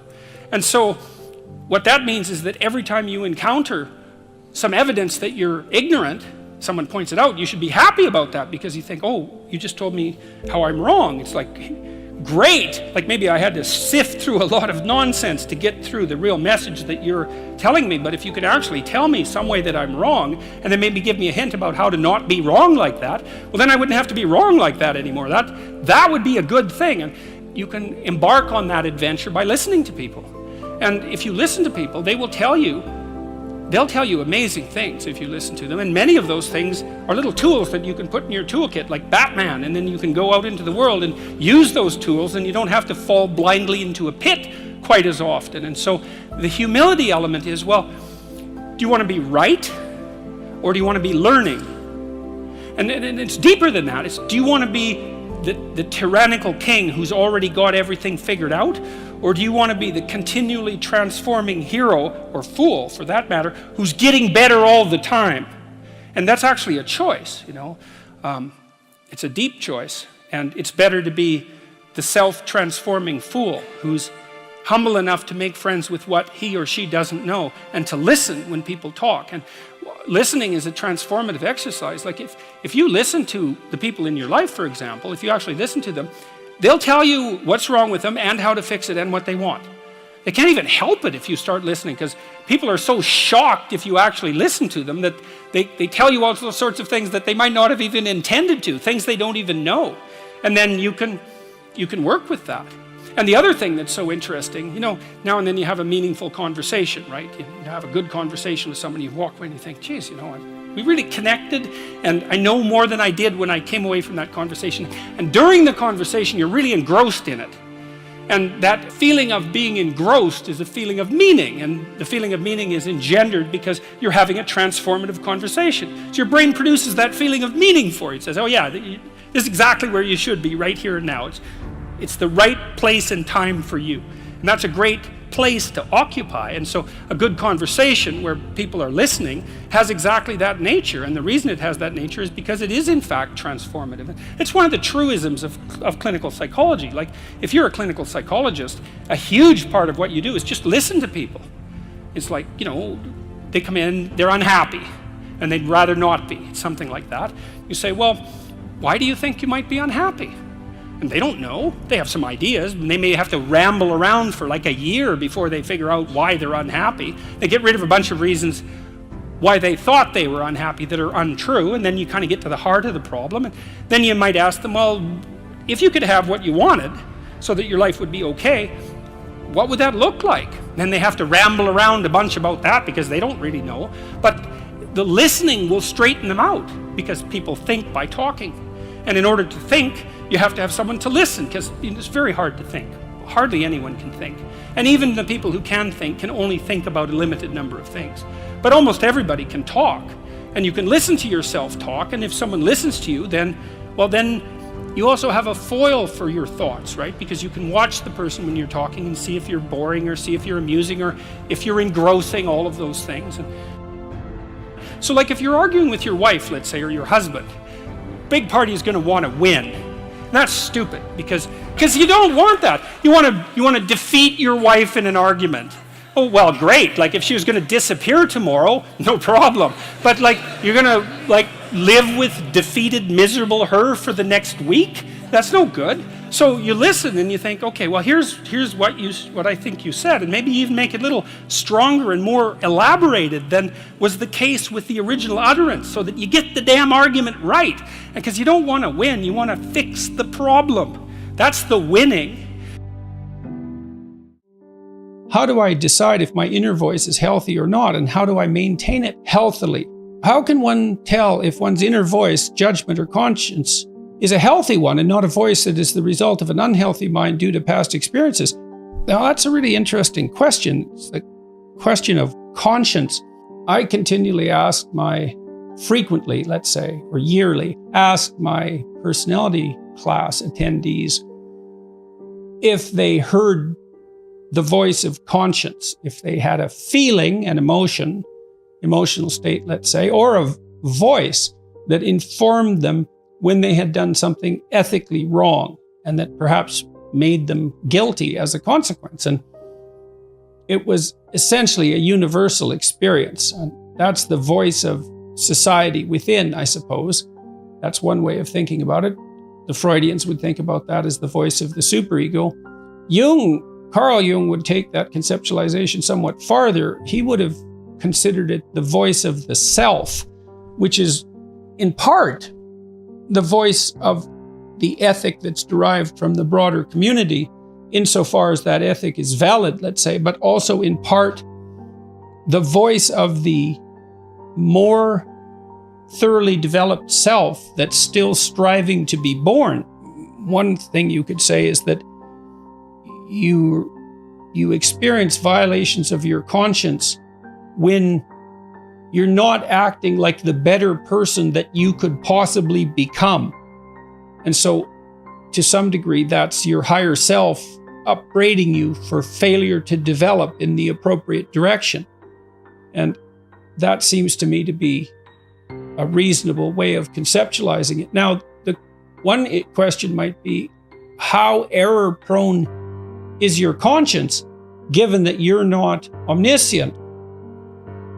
You have to attend to your guilt and your self-disgust and your self-contempt and your self-consciousness. You have to understand that the manifestation of those emotions might well indicate a moral failing on your part, or a lack that needs to be addressed, while at the same time considering that it is not a straightforward matter to deal fairly with yourself, and you can be too tormented by your conscience, too rigid, too responsible, take on too much weight onto yourself, deny yourself in a manner that isn't sustainable, and so forth, that a moral code, a moral way of being can become too rigid and inflexible, and despite its putative aim upward, be something counterproductive. I think most of the way out of that, if there is one, is, well, careful thinking. You have to see what your conscience says. You have to see how you respond. You have to capture that voice and your responses, and you have to think it through. But most of that is done in dialogue with other people rather than as the consequence of internal thought. You know, if you have a dispute with your wife or your husband, your intimate partner, sibling, your parents, anybody close to you, and it's useful for each of you in the dispute to ask yourself and the other person very seriously if you're at fault or if they're at fault, and for both of you to be able to contemplate that you might be at fault and so might the other person, and that it's in your best interest to sort out exactly who's made the error and where, and maybe it's both of you and maybe at different levels of analysis. I think the same might be said about your reaction to your conscience. It's not uncommon for me to talk to my wife, my kids, my parents, my friends for that matter, about something I might be feeling. Maybe I'm guilty about something, I'm self-conscious about something, I'm angry about something.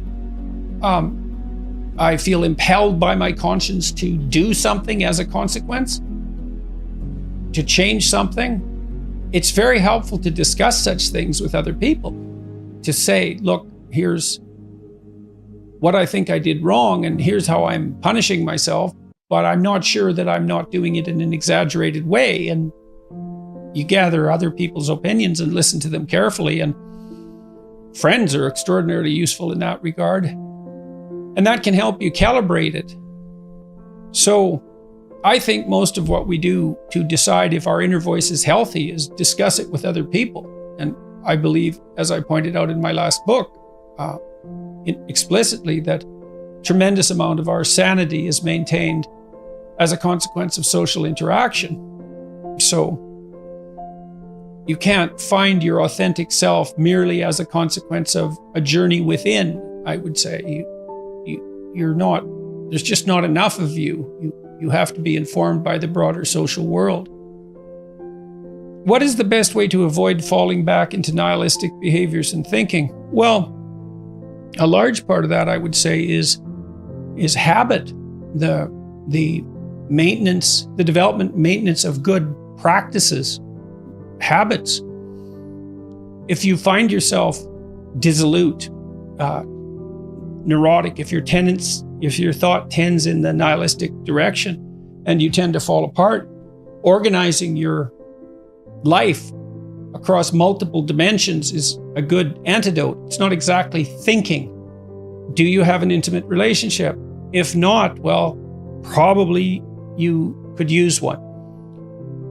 Do you have contact with close family members, siblings or children or parents, or people who are even more distantly related? If not, you probably need that. Do you see your friends a couple of times a week and do something social with them? Do you have a way of productively using your time outside of employment? Are you employed? Do you have a good job, or at least a job that is practically sufficient and that enables you to work with people who you like working with, even if the job itself is mundane or repetitive or difficult? Sometimes the relationships that you establish in an employment situation like that can make the job worthwhile. Have you regulated your response to temptations, pornography, alcohol abuse, drug abuse? Is that under control? I would say differentiate the problem. There's multiple dimensions of attainment, ambition, pleasure, responsibility, all of that make up a life. And to the degree that it's possible, you want to optimize your functioning on as many of those dimensions as possible. Those are all the questions that I would decompose the problem into. The best way to avoid falling back into nihilistic behaviors and thinking. How can responsibility be differentiated from imposed guilt? Well, I think you adopt genuine responsibility, let's say healthy responsibility. I think you adopt that more or less voluntarily. I mean, there's an element of necessity and compulsion in our lives as well, because there are things we have to do to survive. But if you've explicitly formulated a set of goals and you're pursuing them, then you've adopted the responsibility to act in a certain manner to make those goals realize themselves. That's responsibility that you've adopted rather than responsibility that's been imposed on you, assuming that you've thought through the goals and you find your spirit in harmony with those goals. You can consult your resentment. I think that's a very useful step. If you find yourself angry and bitter about the things that you are responsible for doing, then that's an indication that you might be operating under some unhealthy compulsion, that you're rebelling, and that's the reason for the resentment, against the insistence that you act in a certain way. Although it's also possible that you're just immature and that you're rebelling against the discipline that's necessary to attain the goals that you genuinely do want to attain and that are valid and that you are actively engaged in constructing. So you have to get that straight, and some of that's a consequence of thought, and again, some of that's a consequence of discussion with other people with whom you're intimate enough to have a conversation like that. And perhaps they have conversations about similar things with you if you're fortunate. Human beings have built a mechanism, let's say, that's like a game engine. You know how there are game engines now that people have devised? They're computational devices, and you can take a game engine and you can generate games with it, like computer games. So the game engine is a mechanism for producing games. Well, that's what our brains are like. Our brains are game engines for producing games. And so what happens is that when you think you produce an avatar of yourself, you produce a fictional world that avatar inhabits, and maybe you produce multiple fictional worlds and multiple avatars. That's the you that could be tomorrow, which is what you're doing when you're planning. And you walk the avatar through its potential routes, and those that look good you keep, and those that don't look good you kill. And so then you can embody the ideas that you keep and act those out, and hopefully the idea is that when you embody them, you're successful and you don't get killed. Don't have one plan, right? If you're going to stake yourself on something, you should throw a couple of alternative scaffolds up beside you so that you have somewhere to go. You want to be a doctor. Okay, well, you could be a nurse. It's like, it's not a doctor, but it beats cutting your throat. You're still doing 80% of what you wanted to do. So you want to think about this during your whole life, man. If you're going to take a high risk, you want to scaffold yourself in other areas so that if it fails, the bottom doesn't drop out and you die. And it's also very much worth thinking about with regards to setting up your life in general. It's like, if you concentrate solely on your career, you can get a long way in your career. And I would say that that's a strategy that a minority of men preferentially do. That's all they do. They work like 70, 80 hours a week. They go flat out on their career. They're staking everything on the small probability of exceptional status in a narrow domain.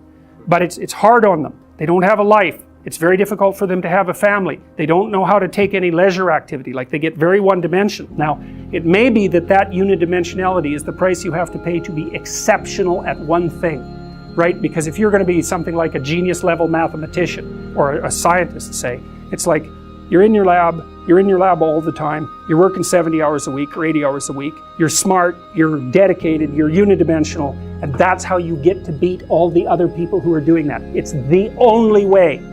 But the problem is you don't get a life. Now, if you love being a scientist and you have that kind of focus of mind, well, first of all, you're a rare person, and second, you're going to pay for it. But fine, more power to you. But it's a risky business to do that. You sacrifice a lot for it. And I would say most often, if you're speaking about having a healthy life, that isn't what you do. You spread yourself out more. So, you have a family, you have some things that you do outside of work that are meaningful to you and useful. You have a network of friends. Well, those 3 things alone, or 4 things alone, are plenty to keep you well oriented. And then if one of those things collapses, everything doesn't go. Now, the price you pay for that is the more you strive to optimize that balance, the less likely you are to be fantastically successful at any single one of them. But you might have a very, if you consider your life as a whole, that might be a winning strategy. One of the things Carl Jung said, I really liked this. He thought that men went after perfection and women went after wholeness. So perfection would be stake it all on one thing and look for radical success. Not that all men do that, because they don't, but we're talking about extremes, at least with regards to the men that do that.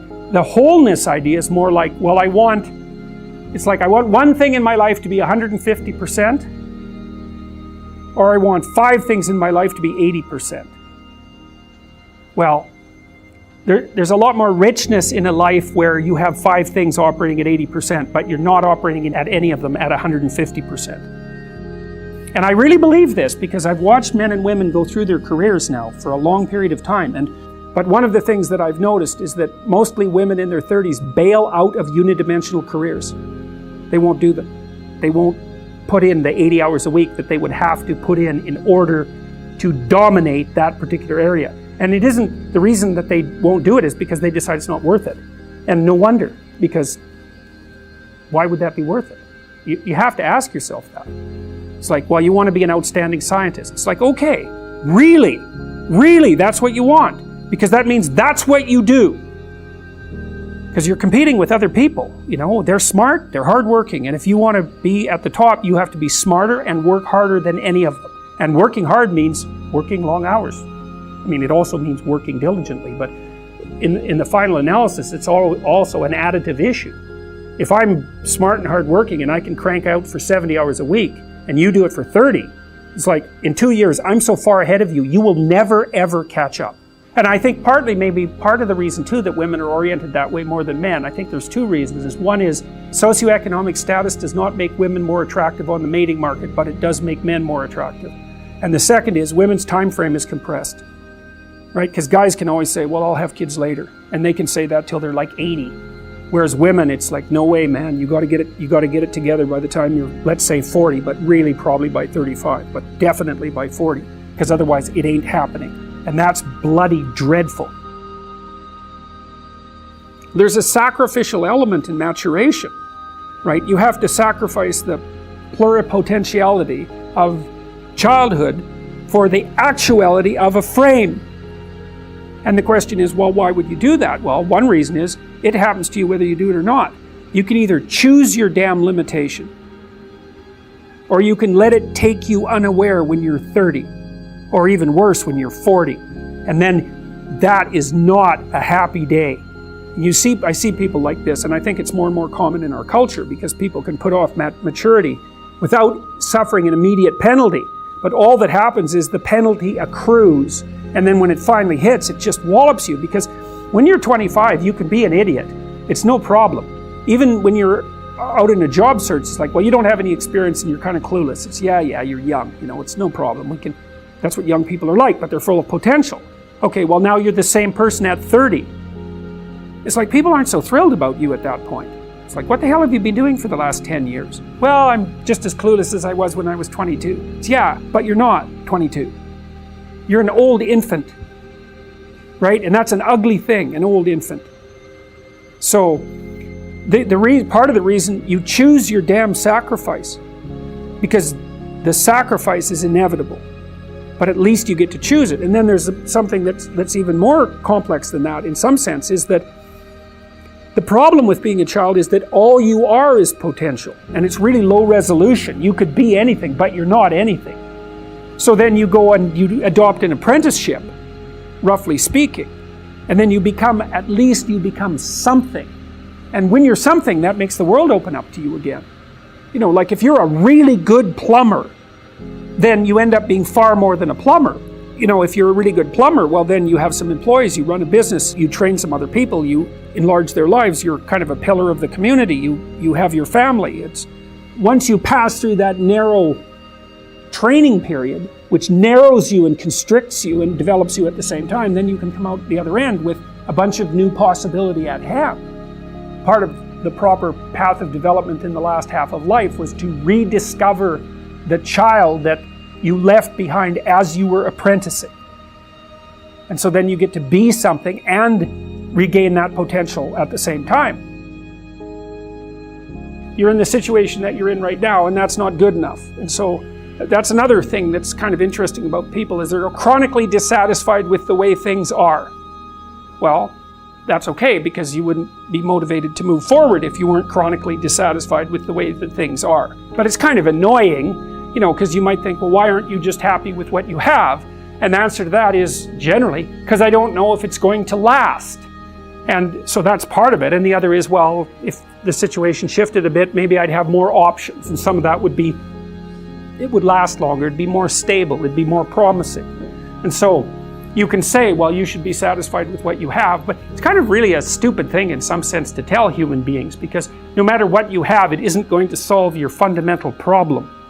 So the problem isn't going away, and you can't just fool yourself into saying, well, what I have is great. You could say, I could have a hell of a lot less, and that would be bad, and most people have a lot less than me, and I should be grateful for what I have. That's fine, that's perfectly reasonable, but you're stuck with this chronic sense of unfinished business, and the reason for that is, well, you're permanently vulnerable, so how could it be otherwise?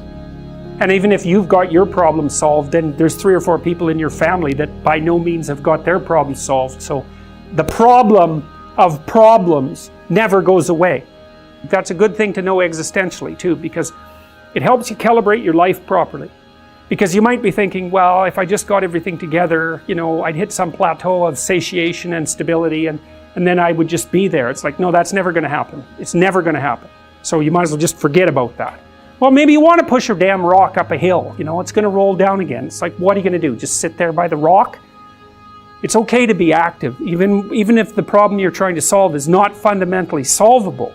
That doesn't mean it isn't worth trying to solve. And you guys should listen to this, because I know what I'm talking about. If you happen to be creative, if you're a songwriter or another kind of musician or an artist or any of the other number of things that you might be, find a way to make money and then practice your craft on the side, because you will starve to death otherwise. Now, for some of you that won't be true, but it's a tiny minority. Your best bet is to find a job that will keep body and soul together and parse off some time that you can pursue your creative thing, because then, well, as a long-term strategy, a medium to long-term strategy, it's a better one. You know, you hear very frequently people say things like everyone's creative. It's like, that's wrong, okay? It's wrong. It's just as wrong as saying that everyone's extroverted. First of all, you have to be pretty damn smart to be creative, because otherwise you're just going to get to where other people have already got, and that's not creative by definition. So being fast and being out there at the front of things really makes a difference. And then you also have to have these divergent thinking capabilities, and that's part of your trait structure. And creative people are really different than non-creative people. You know, partly because, for example, they're highly motivated to do creative things and to experience novelty and to chase down aesthetic experiences and to attend movies and to read fiction and to go to museums and to enjoy poetry and to enjoy music that's not conventional music, for example.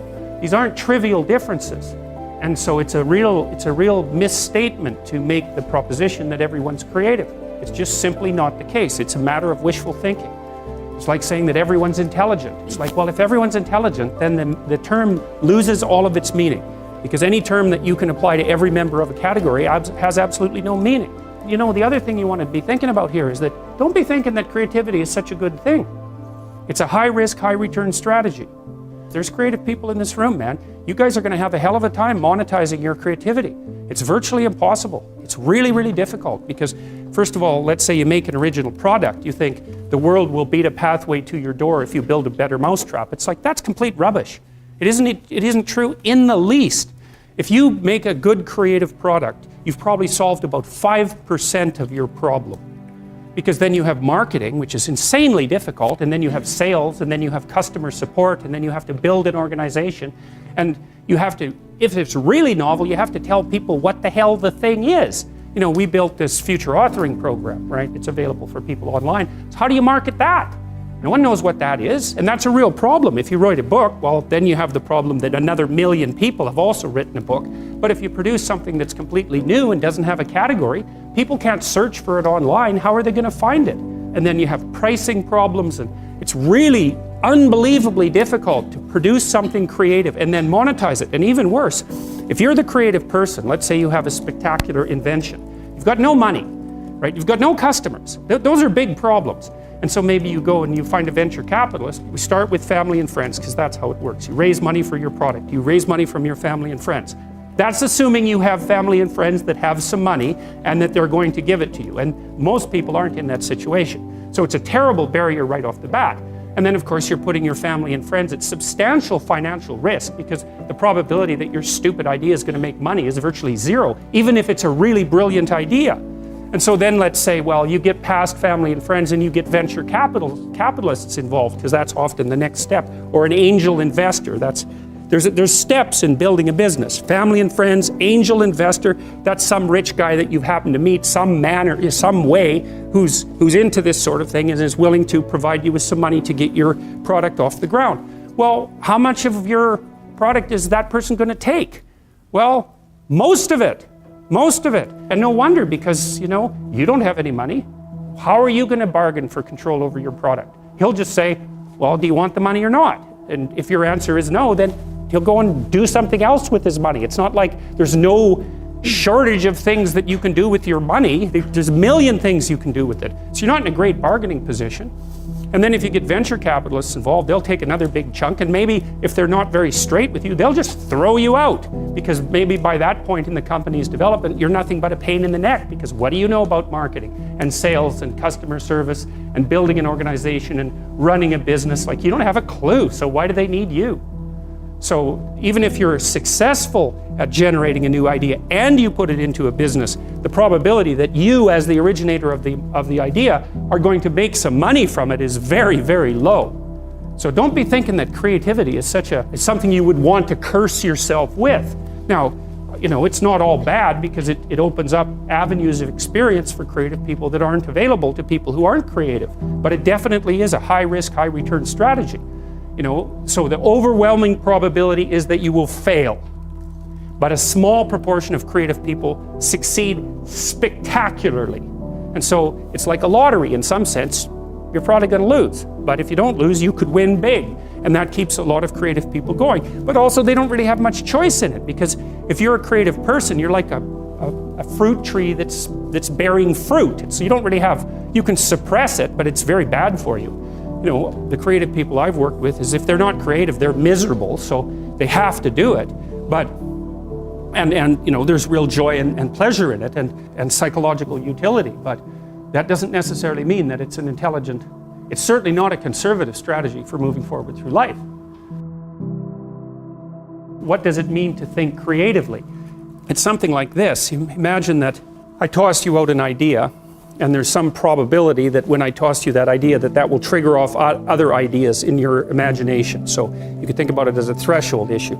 If you're not very creative, I'll throw you an idea and hardly any other ideas will be triggered, and the ones that will be triggered are going to be very closely associated with that initial idea. So let's say I tossed each of you an idea and I asked you to tell me the first thing that comes to mind. Okay, so what we would see first is that the first thing that comes to mind in all likelihood would be shared by many of you. Okay, so then you could think about that as a common response, right? And so that's a less creative response. And then there'll be some things that come to mind for you that are so idiosyncratic that you're the only person that thinks it and no one can understand it. Well, that's also not exactly creative, because the thing that for something to be creative, it has to be novel and useful at the same time. That's sort of a rough definition. Something creative is novel and useful. So you can think of, you get thrown an idea and there's some probability that will co-activate other ideas. And if it co-activates many other ideas, that's like fluency. And if it co-activates ideas that are quite distant from the original idea, something like that, and you could track distance by comparing it to probability that other people have generated it, then that's also another indication of creativity. So they have to be many unlikely responses that are useful. That's what creativity is, roughly speaking. And then you can fractionate it into different dimensions. So that's creative thinking. But then creative achievement would be the ability to take those original ideas and then actually to implement them in the world. And that's obviously much more different than merely being creative. Imagine what happens when you play Monopoly. What happens? Everybody has the same amount of money to begin with, right? So then you start playing. It's basically a random game. Well, some people start to win a bit and some people start to lose a bit. And then if you win, the probability that you'll keep winning starts to increase.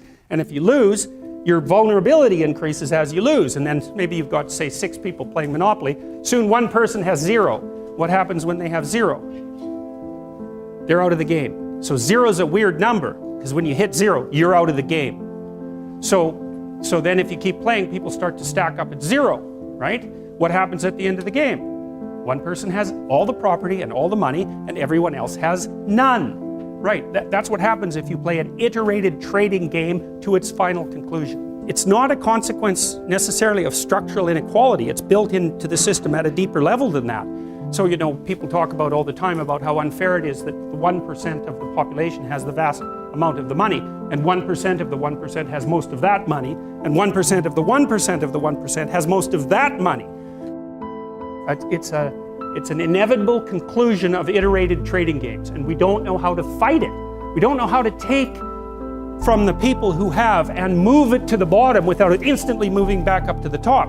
Different people maybe, but still back up to the top. Because even the 1% churns a lot. Like, I think you have a 10% chance, if I remember correctly, you have a 10% chance of being in the top 1% for at least 1 year of your life, and a 40% chance of being in the top 10% for at least 1 year in your life. That's in Canada and the US. It's less so in Europe.